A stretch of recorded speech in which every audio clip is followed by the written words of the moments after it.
जय श्री कृष्ण। बोलो भागवत भगवान की। तो कल की कथा में भगवान विदुर के घर प्रेम में भगवान के गोविंद के परम भक्त थे और विदुर के घर साग खाया था।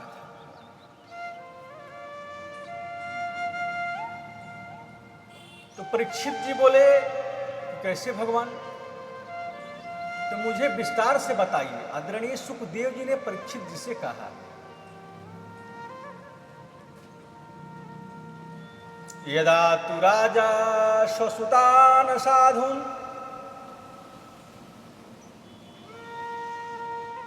पुष्णन्न धर्मान् विनष्ट दृष्टि। राजन, पांडवों के साथ कौरव जब अन्याय कर रहे थे, लाक्षागृह में उनको जलाने का षड्यंत्र किया जा रहा था, तब कौरवों के पिता धृतराष्ट्र के सामने विदुर जी आकर बैठे। विदुर महामंत्री हैं। अब विदुर जी राजा से बोले कि राजन, मैं मंत्री होने के नाते नहीं, एक भाई होने के नाते नहीं, एक नागरिक होने के नाते नहीं, आपसे निवेदन करने आया हूं राजन। राजन, अन्याय की बेल पर कभी अमृत का फल नहीं आ सकता। अन्याय की बेल कभी हरी भरी नहीं हो सकती। पांडवों के साथ तुम्हारे पुत्र जो अन्याय कर रहे हैं, उससे रोको राजन। पांडव कमजोर नहीं है, केवल तुम्हारा आदर करते हैं, इसलिए तुम नहीं बोलते। और शास्त्र कहते हैं कि एक नगर को नष्ट करने के लिए यदि पूरा देश सुरक्षित रहता है तो उस नगर को नष्ट कर देना चाहिए। एक गांव को नष्ट कर देने से पूरा प्रांत यदि सुरक्षित होता है तो उस गांव को नष्ट कर देना चाहिए। एक घर को नष्ट कर देने से पूरा महानगर सुरक्षित होता है तो उस घर को नष्ट कर देना चाहिए। आपके घर में दुर्योधन कलंक पैदा हुआ है, ये आपके परिवार को विनाश के कगार पर ले जा रहा है। आपके साले जी शकुनी ने, आपके साले शकुनी ने आपकी बुद्धि को विकृति बना दिया है। बाहर की आंखें तो आपके जन्म से ही नहीं है राजन, अंदर की आंखों को शकुनी ने बर्बाद कर दिया है। दुर्योधन की बात मत मानो, पांडवों को लाक्षागृह में जलने से बचाओ, उनके साथ हो रहे अन्याय को रोको। ये सब बातें विदुर जी धृतराष्ट्र से कह रहे थे कि दुर्योधन ने महल में प्रवेश किया। क्यों दासी पुत्र, मेरी कृपा से तुम्हें मंत्री पद मिला और मेरे ही विरुद्ध मेरे पिता को भड़का रहे हो? निकल जाओ यहां से। आज के बाद यदि महल में प्रवेश किया तो अच्छा नहीं होगा। महात्मा विदुर ने कहा, बेटा, तुम्हें कष्ट देने का मेरा कोई भाव नहीं था, मेरा ऐसा कोई मंतव्य नहीं था। तुम्हें बुरा लगा, इसको मुझे खेद है। विदुर जी ने अपने मंत्री पद को त्याग दिया। परमात्मा के चरण में जिनकी अनन्य श्रद्धा है, अपनी पत्नी को लेकर वहां विदुर जी वन में चले गए। कदली के वन में एक पर्णकुटी बनाई और पत्नी के साथ उस पर्णकुटी में वास करते हैं। और ओम नमो भगवते वासुदेवाय, ओम नमो भगवते वासुदेवाय, इसी मंत्र का जाप करते थे। लेकिन आज विदुर जी मुस्कुराते हुए अपनी पत्नी के पास आए। 12 वर्षों से जिन्होंने अन्न नहीं खाया, केवल फलहार लेकर रहते हैं, अपनी पत्नी के पास आकर बोले, सुनती हो देवी, आज हस्तिनापुर कैसा सज रहा है, कितनी सजावट हो रही है। नगर की आज नगरी दुल्हन की तरह सज रही है। पता है क्या? विदुरानी बोली क्यों? क्योंकि आज मेरे द्वारिकाधीश की रथ यात्रा आने वाली है। मेरा द्वारिकानाथ द्वारकेश श्री कृष्ण आज रथ यात्रा में आ रहा है, मेरा प्रभु शांति दूत बनकर। इसे सुनकर विदुरानी गदगद हो गई और बोली, ये तो आनंद की बात है। हमारे नगर में आज द्वारिकानाथ आ रहे हैं, लेकिन आजकल आपका मंत्री पद तो है नहीं, आप मंत्री नहीं हैं। इस भीड़ में आप श्री कृष्ण को दर्शन कैसे करेंगे? इस भीड़ में हम लोग कैसे देख पाएंगे हमारे कन्हैया को? महात्मा विदुर गदगद होकर बोले, देवी मन को छोटा मत करो। मन को छोटा क्यों करती हो? कृष्ण को हम नहीं देख पाए तो क्या हुआ, वो तो हमें देख ही लेंगे। और एक नजर भी उनकी हमारे ऊपर पड़ गई तो हम समझेंगे हमारा जीवन धन्य हो गया। दुर्योधन ने श्री कृष्ण के आवागमन की खुशी में कपटपूर्ण मंत्री का परिचय देने को बड़ी सजावट करवा, जगह तोरण द्वार सजे हैं। अपने महलों को अटारियों पर नर नारियों को बैठा दिया फूलों की वृष्टि करने के लिए। भीड़ में सबसे पीछे विदुर विदुरानी खड़े हैं। दीवार से सिर लगाए प्रभु ने बरसने वाले फूलों को नहीं देखा। हजारों लोग आरती कर रहे हैं, उनको नहीं देखा। भगवान तो अपने रथ पर बैठे चारों ओर नजर डालकर देख रहे हैं। और जैसे ही विदुर जी के ऊपर भगवान की नजर गई, ऐसा सुंदर स्वरूप भक्त और भगवान दोनों की आंखें मिल गई। विदुर का तो मन रूपी मुर नाचने लगा, हृदय रूपी समुद्र में आनंद रूपी हिलोरे उठने लगे। अपनी पत्नी से बोले, देखो गोविंद मुझे देख रहे हैं। गोविंद की नजर मेरे ऊपर पड़ गई है। अच्छा सुनो, तुम घर जाकर गोबर का चौका लगाओ, कदली के खंभ सजाओ, सुंदर चटाई बिछाना।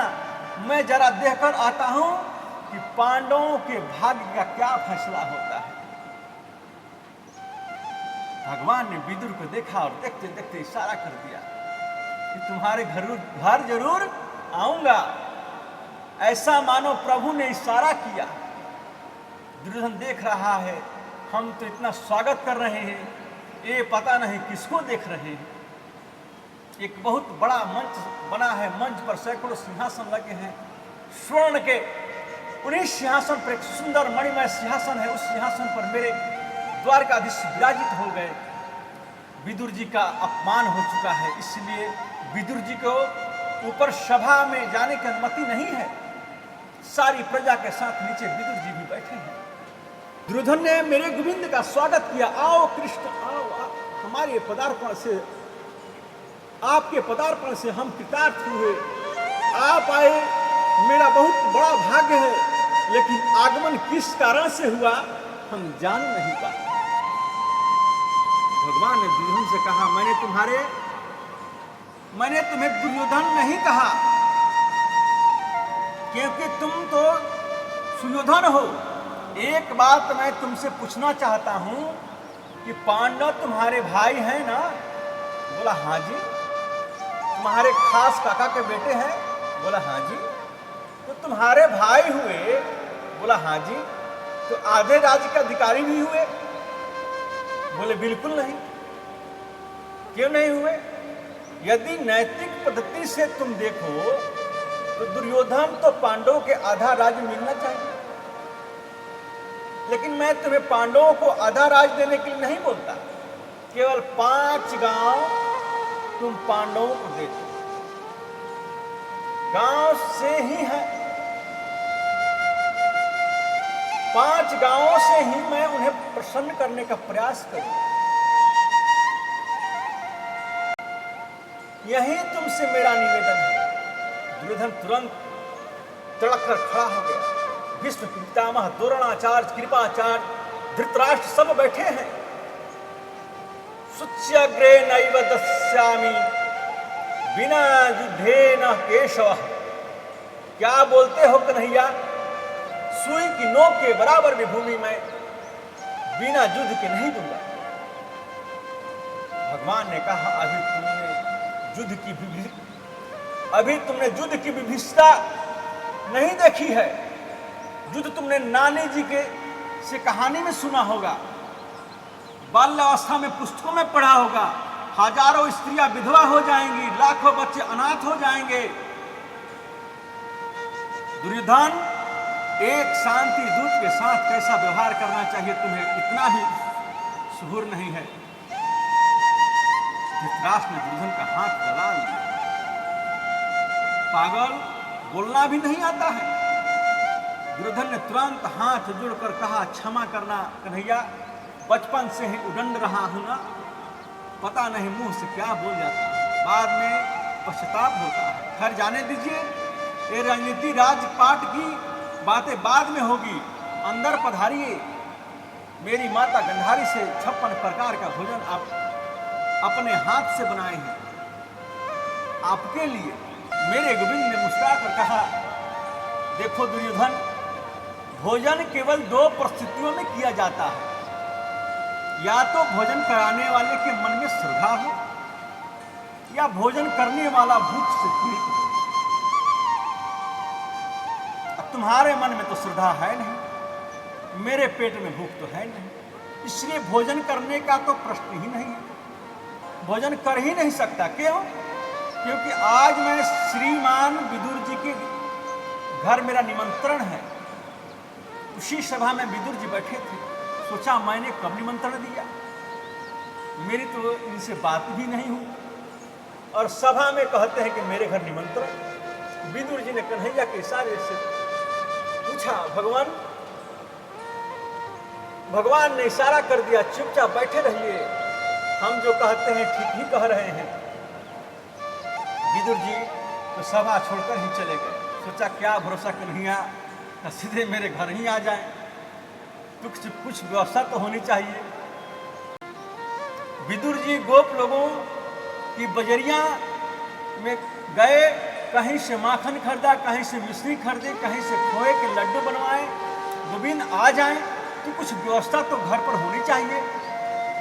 मेरे खाने का ठिकाना नहीं, प्रभु को क्या खिलाऊंगा।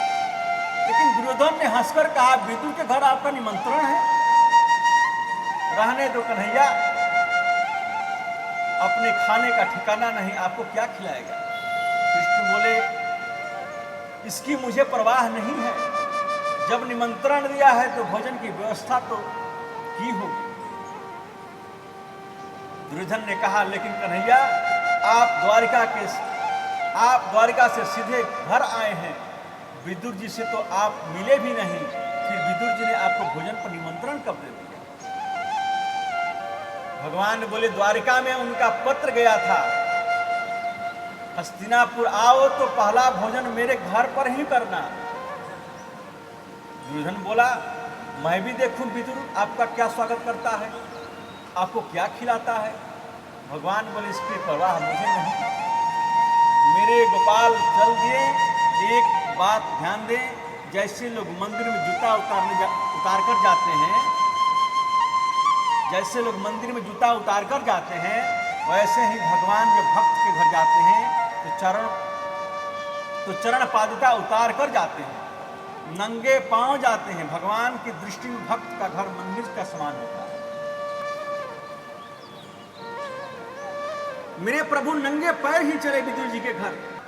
विदुर जी बेचारे बाजार में हैं, विदुरानी स्नान कर रही हैं। प्रभु द्वार पर जाकर जोर से शाकल खटखटाते हैं, खोलो। विदुरानी ने सुना, वह स्नान कर रही थी, स्नान में तन्मय थी, और जैसे ही सुना ये तो मेरे कन्हैया की आवाज़ है, ये तो मेरे गोविंद की आवाज़ है, वह स्नान करती ही दौड़ पड़ी, वस्त्र बदलना ही भूल गई, गीले वस्त्र में ही आकर द्वार खोला। आओ न केशव, आओ न लल्ला, पधारो कन्हैया, मेरे द्वारिकाधीश आ गए, आइए अंदर पधारिए। गोविंद ने देखा, ये तो मेरे आगमन की खुशी में पागल हो गई। प्रभु ने तुरंत अपनी दुपट्टा उठाई और फेंक दिया। विद्रानी ने गोविंद की उस चदरिया को ओढ़ लिया और बोली, पधारिए केशव प्रभु। जैसे ही उनकी दिव्य पर्णकुटी में पधारे, विद्रानी सोचती है, कहाँ बैठाऊं, क्या खिलाऊं, क्या पिलाऊं, क्या बिठाऊं। लकड़ी का पाटा देकर आती है, आप यहाँ विराजिए, ये जगह शुद्ध नहीं है, आप यहाँ विराजिए। पूरे आंगन में मेरे गोविंद को नचा दिया। फिर एक कोने में पाटा पर उल्टा बिछा दिया। गोविंद ने देखा ही नहीं उल्टा है कि सीधा तुरंत बैठ गए। अपने पेट पर हाथ फिराकर बोले, काकी जी बड़ी जोर से भूख लगी है, कुछ खाने को मिलेगा? विद्रानी बोली, आप भूख लगी है, काका जी आ रहे होंगे, कुछ न कुछ व्यवस्था करूं, तब तक आप फल खाइए। कदली में बन के डाली भर कर केले आई। मेरे गोविंद को भूख लगी है, कन्हैया भूखा है, प्रेम का पागल हो गई, प्रेम में पागल हो गई। प्रेम में ऐसा दिव्य भाव जागृत हुआ, कन्हैया के सामने पतल बिछाई, कदली के छिलके उतार उतार कर पतल को भरती जावे और फल को दूर फेंकती जाए। केले के छिलके उतार कर पतल में दे रही है और केला जो है बाहर फेंक रही है। भगवान बड़ी प्रेम से छिलका खा रहे हैं। एक छिलका खाया, 2 छिलके खाए, 10 छिलके खाए।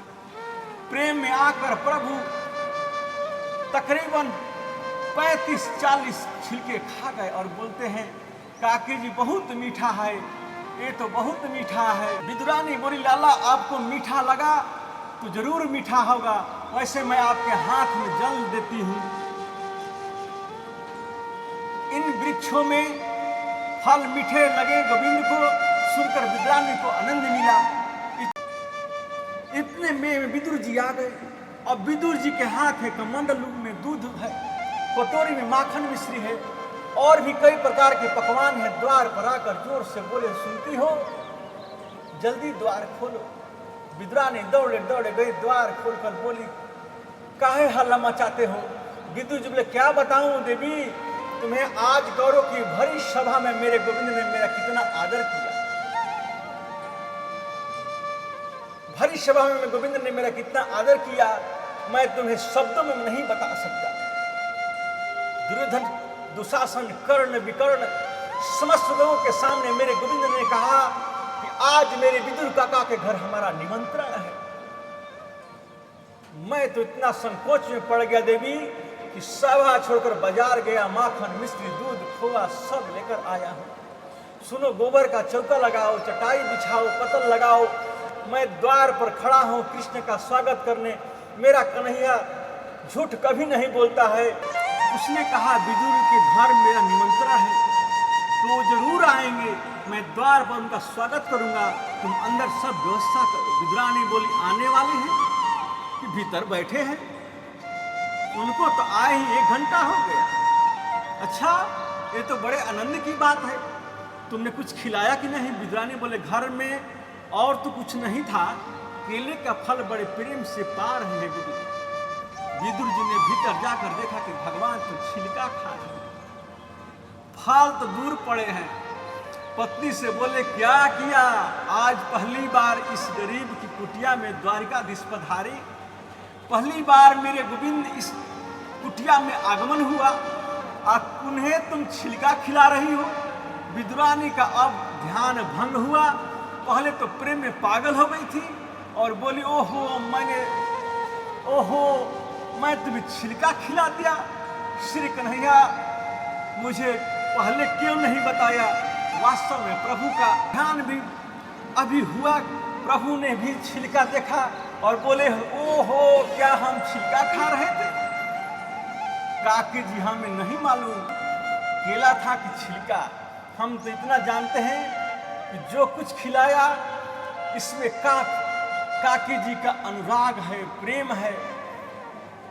विदुर जी बोले, क्षमा करे कन्हैया, हम लोग इतने नासमझ हैं, आपका कुटिया में आगमन हुआ और हमने आपको छिलका खिला दिया। थोड़ा सा लड्डू खाओ ना गोपाल, और कन्हैया के मुंह में लड्डू खिलाया। थोड़ा सा लड्डू खाकर गोविंद ने विदुर जी का हाथ पकड़कर कहा, बुरा नहीं माने तो एक बात कहूं, जो स्वाद उस छिलके में था वो इस लड्डू में नहीं है। भाव का भूखा हूं मैं, भाव ही एक सार है, और जो भाव से भजता है मुझे भाव से बेड़ा पार है।